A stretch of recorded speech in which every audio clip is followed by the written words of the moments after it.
नमस्ते, फेरि पनि स्वागत छ तपाईहरुलाई मेरो धेरै दिनको बादको ब्लगमा। आशा छ हजुरहरूले मन पराइदिनुहुन्छ होला भनेर। अनि हजुर सबैजना सन्चै हुनुहुन्छ होला, अनि म पनि सन्चै छु है। अनि अस्ति हामी 6 तारिक चाहिँ रामनवमीको दिन चाहिँ वर्षे घुम्न गएको थियौं त। त्यो दिनको छोटो छोटो क्लिप तपाईहरुलाई देखाउने छु। कस्तो लाग्छ, मन पर्यो भने प्लिज लाइक शेयर अनि कमेन्ट गर्नु चाहिँ नभुलिदिनु होला। यदि च्यानलमा नयाँ हुनुहुन्छ भने चाहिँ प्लिज सब्स्क्राइब गर्नु चाहिँ नभुलिदिनु होला। अनि मेरो ब्लग हेर्दै गर्नु होला, लास्टसम्म हेरेर साथ दिनु होला। त्यसो गर्न लाग्यो अब हामी चाहिँ वर्षे आइपुग्यो।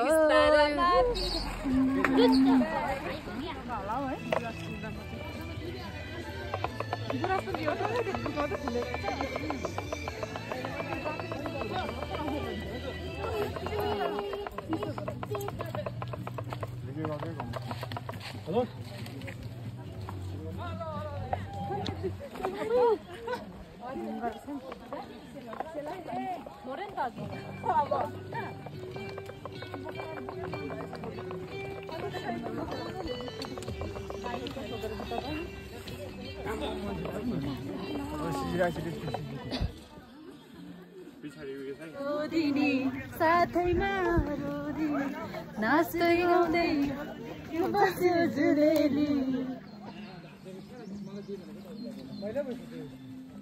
हो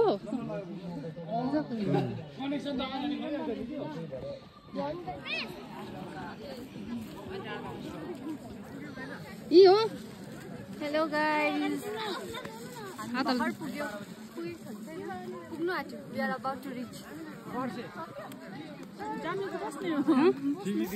हेलो साथीहरू, अनि हामी चाहिँ वर्षे आइपुग्दा नपुग्दा चाहिँ हामीलाई एकदमै बेसी भोक लाग्यो नि त। त्यही भएर चाहिँ हामी चाहिँ यहाँ खाजा खाँदैछु। खाजा खाइसकेर मात्र हामीले फोटोहरू खिचे। त्यसपछि चाहिँ हामी एकदमै मजाले गीत सित गाए, साथीहरू सबैजना मजाले इन्जोय गऱ्यौँ। त्यसपछि चाहिँ हामीले फोटोसोटो खिचिसकेपछि चाहिँ हामी वापस घर फर्केँ है।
गाइस, हामीले चाहिँ मकै खाँदै हिँडिरहेको छु हो। फेरि पनि खाएल, फेरि खाएँ मकै।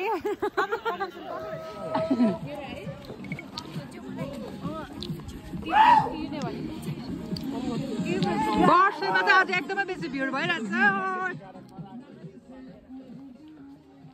नाच न।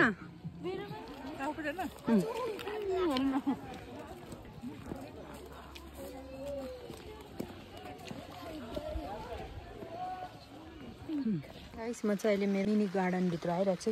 अहिले जेरेनियमको कटिङ सार्ने टाइम भयो नि त, त्यही भएर चाहिँ यहाँ मैले जेरेनियमको सबै कटिङहरू रेडी पारेको छु। अब म चाहिँ यो पट भरेर यसमा अलिअलिको जेरेनियम सार्छु है। अनि पहिला चाहिँ म यसलाई सार्छु। यो चाहिँ रेड कलरमा, डार्क रेड। यहाँ चाहिँ जेरेनियमलाई सारिसकेँ है। अनि अरू पनि सारी कटिङ गरेर बादमा फेरि पटमा सार्नुपर्छ। अनि यहाँ चाहिँ छ मेरो फेरि के भन्छ नामै बिर्सिहालेँ फेरि। यहाँ चाहिँ छ फेरि फेरेनप्सी अर्किड, मथ अर्किड पनि भन्दो रहेछ यसलाई चाहिँ है। अनि यो चाहिँ अस्ति त्यो उसमा आउँदाखेरि नै कतिवटा चाहिँ ड्यामेज भएको थियो नि त हो, अनि कतिवटा चाहिँ सबै राम्रै छ। अनि यो छ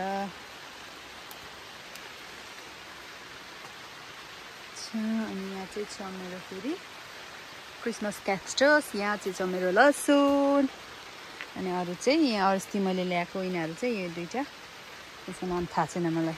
यहाँ चाहिँ येल्लो कलर, अनि यो चाहिँ छ ब्रोकन हार्ट, यो चाहिँ मैले किनिकन ल्याएको हिजो अस्ति है। अनि यो पनि पिङ्क कलरमा पनि थियो, पिङ्क कलरमा चाहिँ मेरोमा हरायो, अनि फेरि यही छ, फैलाउनु पर्छ।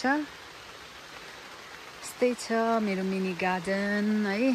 अनि यो चाहिँ भर्खरै मैले यहाँनिर यस्तो सेट बनाएर राखेको छु, अनि बादमा फेरि यिनीहरूलाई चाहिँ योभन्दा ठुलो अझै बढाएर राख्नेछु। मलाई चाहिँ पुरा मनपर्छ नि त है, घरमा बेच्नुको लागि त होइन। अनि यहाँ चाहिँ छ, यो चाहिँ मैले चाहिँ यो चाहिँ अप्रिलमा कतिजनाले चाहिँ सार्दो रहेछ यो गदावरी चाहिँ, अनि त्यही भएर चाहिँ मैले पनि यहाँ कटिङ राखेको छु।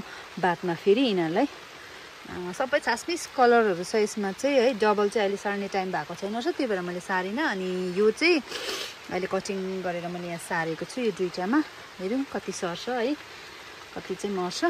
अनि यहाँ चाहिँ मैले बोन्साई बनाउनु खोजेको, यो चाहिँ यसलाई अझै कटिङ गर्नुपर्छ। यहाँ चाहिँ ड्रागन फ्रुट, त्यसपछि बाहिर जग्गा बनाएर सार्नुपर्ने छ।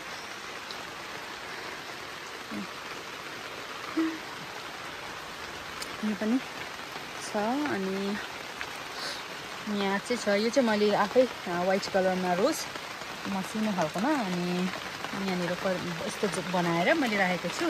अनि यहाँ चाहिँ येल्लो कलर, त्यो कलरको अलिक लाइटमा रहेछ, यो चाहिँ अलिक उयसमा रहेछ। अनि यहाँ चाहिँ छ मेरो मनी प्लान्ट, पानी परिरहेछ बाहिर चाहिँ, बाहिर चाहिँ मेरो जे बगान बेली फुलिरहेछ, बाहिर चाहिँ यस्तो बेसी पानी परिरहेछ है। तर म चाहिँ फुलबारीमै बसिरहेको छु है, काम गर्दै गर्दै।